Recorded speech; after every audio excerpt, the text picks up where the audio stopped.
She's awesome. Please put your hands together for Jessie Ballard, everybody. Jessie Ballard.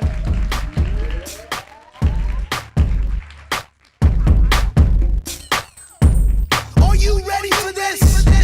Alvin, Simon, Theodore. All right, guys. Hello and welcome to SCAD. Damn, here we go.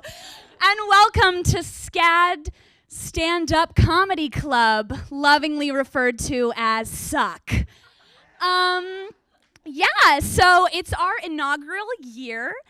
We've had a great one. We just found out today that we are not an official club here. So that was great. Thanks, Mom.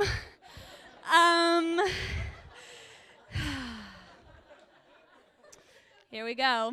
But since we're not official yet, I'm going to do some unsanctioned hazing. I'm going to spit in everyone's mouth tonight. Just kidding. So, I don't really get the Veggie Tales, right?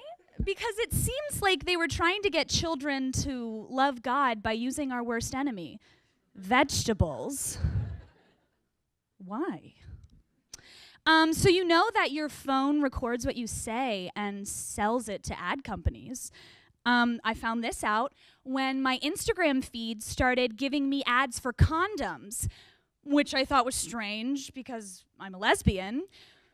I mean, maybe my phone is practicing sex conversion therapy, but I don't really know.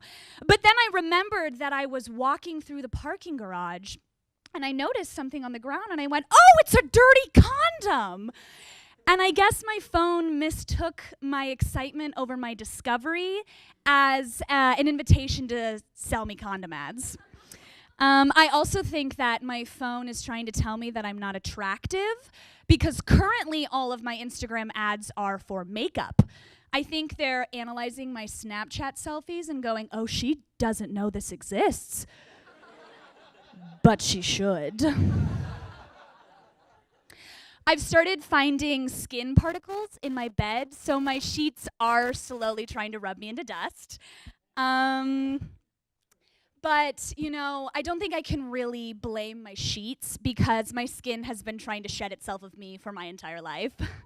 My skin is not happy about being part of the journey of my existence.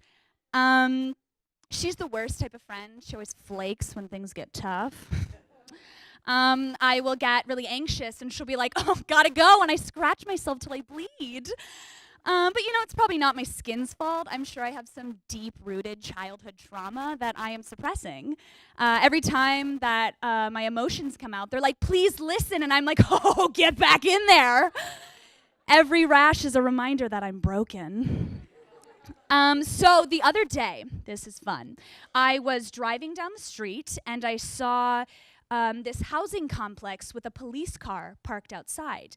And then next to it was a news van. And I was like, what's this?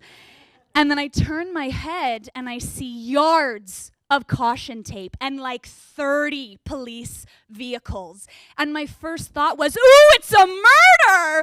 Somebody's been murdered. And that should not be my first reaction. But I was giddy with excitement. I was like, maybe it's a serial killer. Maybe this will be on a podcast in 10 years and I'll be like, I was there! Because I guess in 10 years I'm gonna sound like an 85-year-old woman. But I, clearly am very desensitized to violence because I was so excited. I had to stop myself from getting out of my car and taking a selfie with it. It finally got to me when I was like, what will my Instagram followers think when I have a twinkle in my eye and a crime scene behind me? They say eyes are the window to the soul. And my response to that is, well, then the nipples are the doorbell to the G-spot. Ayo.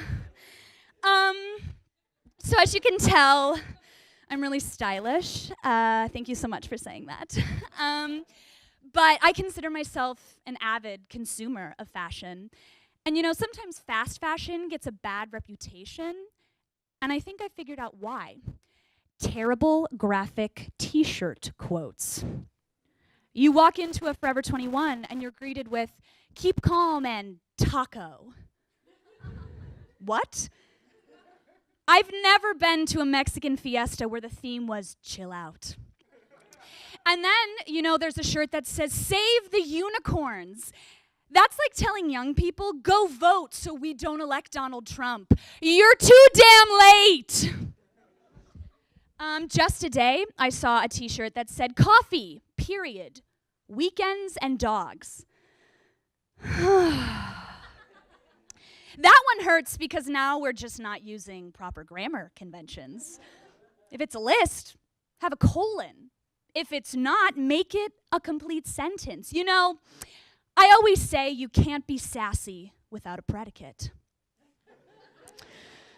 But I've decided to just nix fast fashion because thrift shopping is where it's at. Oh, yeah. I imagine serial killers get the same rush when they find a tank top for $3.